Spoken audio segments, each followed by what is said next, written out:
Será que o Caleri vai então para o Boca Juniors, porque o Boca vai disputar o Super Mundial e não quer abrir mão de ter o centroavante que um dia foi deles? E aí, se isso acontecer, Rian Francisco, qual que é o caminho do jovem fenômeno? Aliás, será que Dorival, agora depois dessa data FIFA, que vai ter agora com esses dois jogos entre são Brasil e Colômbia, que é dificílimo, e Brasil e Argentina, que é outra pedreira, será que o Dorival ele vem finalmente para o São Paulo? Eu quero trocar uma ideia com você sobre tudo. Reforço que o técnico do São Paulo ganha de última hora. 3 renovações contratuais no tricolor de caras assim que são de suma importância, mas suma importância mesmo, e inclusive tem 2 titulares aí, uma promessa. Vem comigo então, porque o vídeo vai ser absolutamente completo, beleza? Primeiramente eu quero falar do Caleri e Rian Francisco. Começaram o vídeo já assim. O Caleri, ele desperta o interesse do Boca Juniors e também do River Plate, e não é de hoje. E agora o Caleri, ele pode ir embora para tentar buscar aí essa do Super Mundial. O Caleri não quer ir embora do São Paulo e o São Paulo não quer liberar o Caleri. O jovem fenômeno, o jovem não, né? Mas o fenômeno do São Paulo aí que está há muito tempo. Não é fenômeno, mas é um baita jogador e de muita importância. O Caleri, ele teve seu nome muito comentado nos últimos dias aí no São Paulo, porque ele não tem jogado bem. Acho que desde que o técnico atual do São Paulo assumiu, ele não consegue, né, o técnico fazer umas jogadas de linha de fundo, cruzamentos pro Caleri, pouco acontece. Então o Caleri normalmente ele tem uma bola por jogo e ele tem que decidir. E esse número de uma bola por jogo não é tão simples também, né? Mas é isso, o Caleri fica com aquela única oportunidade, tem que chegar lá e decidir, ele não tem feito os gols, pouquíssimos, e aí a torcida começa a pegar no pé. O que pega também é que o André Silva, ele ganhou força com o São Paulino nos últimos jogos, onde ele conseguiu jogar, sobretudo naquela goleada de 3-1 diante do São Bernardo, que foi o penúltimo jogo do São Paulo. E aí, quando o André Silva faz os gols, fica meio claro para alguns que o André está melhor do que o Caleri na fase e que merecia a oportunidade. Outro fator que depois contra o Caleri aí é o fator Rian Francisco, né, galera? Porque o Rian, ele conseguiu virar aquele jogo do Sub-20, da Copinha, Sub-20, Copa do Brasil, e também ele conseguiu ser o grande protagonista da São Paulo. O São Paulo acaba com 2 títulos, com o técnico Alan Barcelos, que é o cara da equipe de base, e o Rian, ele é efetivado. Chega no profissional, ele vai muito bem também, faz um golaço, como foi aquele gol da virada contra a Portuguesa, e aí o técnico do São Paulo falou, hasta la vista, baby, tipo assim, volte pra categoria de base que aqui eu não quero você. Foi mais ou menos isso, só que não usando essas palavras. Ele não usou palavra nenhuma, ele simplesmente colocou o André Silva no banco do Caleri, Caleri saía, entrava André Silva saía, entrava Caleri, e não teve mais nem sinal do Rian Francisco. E a torcida do São Paulo começa a pegar no pé, e com razão, né? Porque como é que você pode, depois de vermos o que aconteceu com o William Gomes e também com o Moreira, os caras aparecendo no Porto de maneira assim inexplicável, uma venda minúscula do São Paulo do William Gomes e essa do Moreira que foi um empréstimo, não é nem venda, nós vimos também isso ser rotina no São Paulo, né? Mike, lateral direito, destaque também voltando para a equipe de base, ou então ficando afastado. Matheus Alves, Lucas Ferreira voltando para a equipe de base, e o nome da vez é o Rian Francisco. Então nós temos 2 pontos cruciais aqui para determinar como será a nossa temporada. O primeiro deles é o Caleri fica ou não.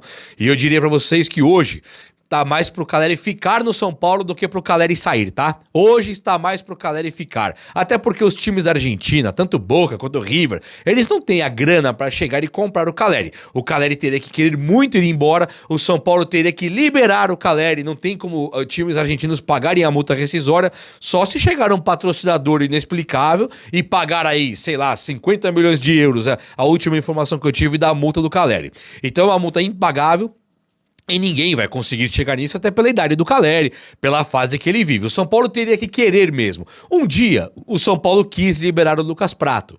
O River Plate veio, falou que comprou o Lucas Prato, o São Paulo liberou na era Leco ainda, né? E aí, do nada, o São Paulo não tinha recebido o valor. Então não teve quebra contratual por multa depositada. Não, ali foi o São Paulo permitindo, deixando o Lucas Prato ir embora do tricolor. Quando olha agora pro Caleri, é outra diretoria. Não é mais o Leco, mas também não duvido nada dessa diretoria do São Paulo dizendo: tudo bem, pagou a multa aí, levou embora e depois o São Paulo nem receber o dinheiro. É comum e isso acontece muito no São Paulo. Olha aí, Léo Pelé, o São Paulo, o que fez para receber do Vasco, Henrique Almeida, o calote de uma década que não recebe do Botafogo, sabe? Então tem muita coisa que o São Paulo faz, que o São Paulino pensa que o próprio São Paulo, nossa, o cara depositou a multa, o jogador quis ir embora, no fim das contas o São Paulo não é santinho de nada, não liberou, não recebeu multa coisíssima nenhuma e optou por mandar embora, se livrar de um jogador que é seu titular. É claro que o Caleri, ele é um dos queridinhos do técnico atual, também é um dos queridinhos do Dorival Júnior, caso o Dorival venha pro São Paulo, e eu já falarei disso daqui a pouquinho. Mas com o técnico atual, mesmo perdendo o Caleri, é muito difícil que Rian Francisco tenha espaço, tá? O São Paulo já foi sondar de novo o Jean lá, do Jean Dias, da Ponte Preta,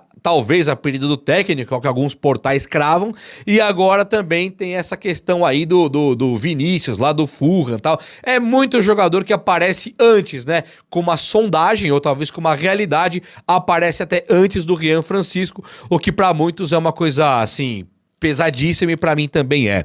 Já que nós temos aí o Evangelos Marinax batendo na nossa porta, vindo pra dar esse upgrade, né, no São Paulo, esse upgrade aí do São Paulo pra colocar a equipe de base fortíssima e tal, de que adianta você ter uma equipe de base fortíssima se na hora de você colocar esses caras pra jogarem, você prefere o Igor Vinícius do que o Mike, prefere o Eric do que o Lucas Ferreira, prefere o André Silva do que o Rian. Não adianta nada. Prefere improvisar o Luciano de meia do que colocar o Matheus Alves. De nada vai adiantar se não tivermos um técnico que queira, sim, o uso da equipe de base, não é verdade?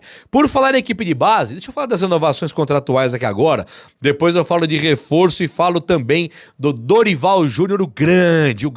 Aliás, pensa comigo aí, Dorival, já pensou o cara voltando pro São Paulo agora? Pensou? Eu tô pensando, não consigo parar de pensar nisso, cara. Você tá louco.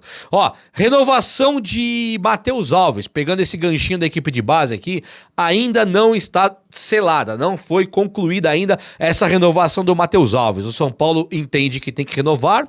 Barcelona, da Espanha, já demonstrou interesse num cara igual o Matheus Alves, enquanto o São Paulo, pela falta de espaço dos jogadores da categoria de base, não conseguiu ainda a renovação contratual com ele. E isso é uma coisa que pega até para um cara igual o Rian Francisco. Esse já renovou. O Henrique Carmo também já renovou, mas os agentes, os empresários aí desses caras estão vindo atrás pra... E aí, São Paulo, você renovou, bacana, e agora? Não tem espaço mais? Volta pra equipe de base? Desvaloriza o jogador deles. Enquanto o empresário do jogador pra gente, ele normalmente é persona não grata, caras que nós não queremos ver nem pintado de ouro, hoje os caras estão defendendo um patrimônio deles, né? Em tese, os jogadores seriam um patrimônio deles, mas também é nosso. Então fica o São Paulino tentado aqui a gostar de uma frase de um Wagner Ribeiro, porque o cara está zelando pela carreira de um jogador que nós gostaríamos de ver em campo. É essa a dificuldade. Mas o São Paulo tenta a renovação com o Matheus Alves e também com o Alan Franco. O Alan Franco também, a renovação está travada por enquanto, tá? Não conseguiu renovar ainda. O Alan Franco é titular do Tricolor. O Matheus Alves é reserva. Promessa. O Alan Franco, ele é titular absoluto do São Paulo e, assim, tranquilamente, um dos melhores zagueiros do Brasil, se não for o melhor. Ele está jogando muito futebol, um tempo de bola incrível, um cara, assim, exemplar, maravilhoso jogando por aí. E aí tem o outro também, que é outro titular, que é o Cédric Soares. Ele veio com um contrato de 3 meses apenas, os 3 meses estão acabando, né? Então o Cédric Soares do São Paulo tem que tentar a renovação com ele imediatamente. Não adianta também deixar a vitrine e o cara voltar pra Europa agora, né? Temos que ter a renovação. A vitrine foi legal pra caramba, mas ele se mostrou importante no time principal do São Paulo e o São Paulo tem a obrigação aí de renovar com ele, não? Gente, o Abel Ferreira, nessa apresentação aí da final do Paulista, tem aquela brincadeirinha que os caras fazem lá, senta todo mundo ali junto, e o Abel falou, não quero falar mais de tapete sintético, coisa e tal, queria que o assunto acabasse. Claro, pra ele é fácil falar, né? Mas pelo menos ele respeita muito o São Paulo, coisa e tal, papapá. Ele recentemente deu uma entrevista aí, onde ele fala que, quando ele era cobrado pelos maus resultados do Paulista, ele falou, desculpa, cara, o Palmeiras não precisa tanto assim. Claro que eu quero ganhar, mas quem precisa mesmo ganhar é Corinthians, é Santos, que não ganha faz tempo. E do São Paulo, o São Paulo sim, o São Paulo tá bem e tal. Ele coloca o São Paulo num patamar bem legal, bem bacana, com muito respeito, né? Pelo menos isso. Um cara que peitou o Lisieiro na beira do campo, peitou o Caleri, é um cara altamente competitivo e intragável em alguns momentos. Na hora da coletiva, depois dessa última eliminação do São Paulo, onde ele não fala do lance, não vi, normal, passa o pano pro lance da arbitragem, pelo menos agora ele está tratando o São Paulo como um rival à altura, com respeito. Acho que no mínimo, né? O mínimo que a gente podia esperar desse cara aí, fica menos triste de ver ele dessa maneira. E o São Paulo, com o técnico Zubeldia, que colocou o Oscar de volante no último jogo de maneira bizarra, inexplicável, voltando o Luciano pro time, pelo menos agora ele ganha Luiz Gustavo como reforço. Então assim que voltar o futebol, que o São Paulo não estamos em data FIFA ainda, né? O Ferrarese já voou, já foi embora para jogar pela seleção dele. O São Paulo não vai ter perdas assim, tipo dos titulares, né? O Oscar não foi, o Lucas não foi, o Alisson não foi. Quem pode ir ainda é Bobadilha, Ferrarese, caras assim que estão ali num ambiente do São Paulo de até de banco de reserva. O Ferrarese titular, mas se perder o Bobadilha agora convocado, o Ferrarese vai fazer pouca falta. Até porque o futebol para, né? O São Paulo já fez o favor de ser desclassificado pro Palmeiras, então o São Paulo tá de férias, tem a intertemporada aí pra treinar. E também depois tem a data FIFA, que é do dia 20 ao 25, são os dois jogos do Brasil, 20 e 25. Então se pensar na data FIFA, tal, Dorival, não sei o que, o São Paulo tem um tempinho pra treinar e o Luiz Gustavo tem esse tempo todo pra se recuperar e voltar no auge do auge do auge. E aí Alisson e Luiz Gustavo formam a dupla de volantes, mantendo 3 zagueiros, Oscar e Lucas formam a dupla de meias, com o Caleri na frente. O time do São Paulo fica classe A, hein? Fica ou não fica? Cara, o time do São Paulo ele fica maravilhoso se pensar por esse lado aí. Antes de eu entrar agora na questão do Dorival Júnior, que eu acho que é muito importante que eu vou falar aqui, o São Paulo quitou as dívidas, tá com o elenco.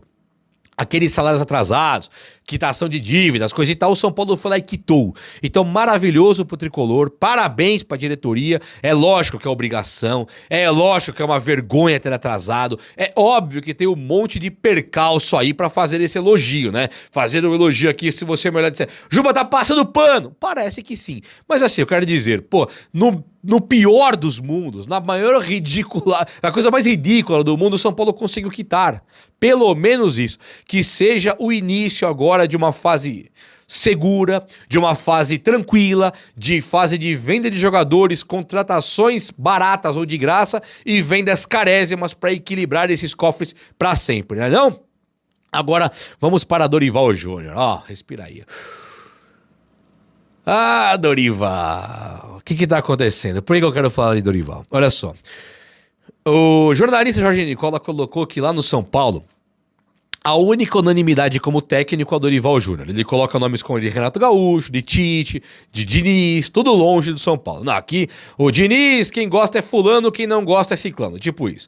No Tite, quem queria era por exemplo, Muricy Ramalho, mas o Júlio Casares não quer, a torcida não quer. O Diniz, ele poderia ir, era mais fácil, coisa tal, ganhar menos, mas a torcida do São Paulo boicota. Então, a única unanimidade aí seria, internamente, né? Tô falando de torcida aqui agora, hein? A única unanimidade seria mesmo a de Dorival Júnior. E o Dorival, ele está com uma demissão na seleção brasileira muito próxima, hein? Muito próxima mesmo. Eu tô falando isso com entusiasmo, porque eu sou fã do Dorival. Eu quero o bem dele. E o bem dele, no meu modo de ver, é no São Paulo. É claro que pra ele, o bem dele é ficar na seleção. Mas eu sou torcedor, não quero o mal do cara de nenhum, porque eu quero o bem dele. Então, Dorival, eu gostaria que você voltasse para o São Paulo. É claro que o São Paulo tem um técnico que tá pendurado ali pelo fio do bigode ali, né? Qualquer ventinho escapa ali, tem um cara de 400 quilos pendurado no fio do bigode ali. É essa a pressão do Zubeldia no cargo de técnico do São Paulo. Empatou com o Sport no primeiro jogo do Brasileirão, já balança. Todo mundo sabe disso. Então, se o Dorival, ele tem agora Colômbia, acho que no dia 15, hoje é dia 15, no dia 20 acho que é Colômbia, e no dia 25 acho que é Argentina. Então ele tem 2 jogos ali dificílimos. A Colômbia aqui, só que a Colômbia, ela é a sensação dessa eliminatória aí. A Colômbia, ela tem o Rames Rodrigues jogando bem na Colômbia, e quando pega ali pra frente ali, que tem aquele rapaz lá, o Dias, como é que ele chama lá? Luiz Dias, que é o atacante do Liverpool, acho que tá no Liverpool ainda, ele tá jogando muita bola. Então, eles estão conseguindo fazer um futebol de alta qualidade. Com o técnico lá, aquele, o Nestor, né? Alguma coisa, Nestor, né? Nestor, ele tá jogando pra caramba com a Colômbia. Muito mesmo. E quando você pensa na Argentina, tem a tradição, a rivalidade, a grandeza. É um time que é tricampeão do mundo. Tudo bem que tem título aí bem esquisito, mas é um time tricampeão do mundo enquanto seleção. Então, se o Dorival, com a seleção brasileira, que não está jogando absolutamente nada, tiver resultados ruins, o Dorival pode cair sim, está muito próximo. Duas demissões que estão muito próximas são a de Dorival Júnior na seleção brasileira e aí, consequentemente, a de Luiz Beldia no São Paulo também. E se o Dorival ficar na praça, ficar disponível no mercado, fica o Corinthians tentando também demitir o Ramon Dias, o Corinthians que demonstrou interesse no Dorival agora, quando o São Paulo contratou o Dorival na última passagem. Então, se o Dorival ficar no mercado, o São Paulo com o Júlio Casares vendo que o Corinthians pode contratar, é muito possível que o São Paulo imediatamente faça essa troca de técnico e de uma vez por todas pegue o Dorival, e aí, sem a seleção brasileira querendo vir levar o cara de novo, aí dá pra fazer um contratinho bem longo, né? Bem, Dorival, vamos fazer um contrato de 3 anos, 4 anos e segura o cara por lá, porque técnico no São Paulo não é brincadeira. Quem esquece que o Osório, nenhum primor ruim, foi para a seleção mexicana, o Bausa, que chegou numa semifinal de Libertadores com o São Paulo, vai para uma seleção argentina. Nós tivemos o Ricardo Gomes indo trabalhar na França, que também, vem para cá. Nós tivemos agora o Dorival Júnior, que ganha no Flamengo, Libertadores, Copa do Brasil, caramba, e não tem espaço na seleção, mesmo ganhando pelo Flamengo. Quando o cara ganha uma Copa do Brasil no São Paulo, a seleção vem, não espera nada e leva o cara pra lá. Então assim, o São Paulo sim, esse tem aí ele tem a inveja pairando ali pelos os seus arredores, né? A inveja, todo mundo querendo os caras do São Paulo. Então eu não duvido nada que o Dorival dê certo aqui, venha um time de Portugal levar, venha uma seleção aí, sei lá, seleção equatoriana, colombiana, Argentina, todos têm técnico, mas daqui, se perder por nada, pode sim querer levar o Dorival. Não duvido nada disso. Então, quando o São Paulo, de novo, se der tudo certo e ele contratar um Dorival Júnior, é bom que ele esteja coberto. É bom que ele faça aí um contrato duradouro com uma multa altíssima para segurar o cara por aqui. É ou não é? O vídeo de hoje foi esse. Eu espero que você tenha gostado. Se gostou, chega nesse likeão aí. Tamo junto. Um abraço, meus amigos. Até a próxima. Valeu!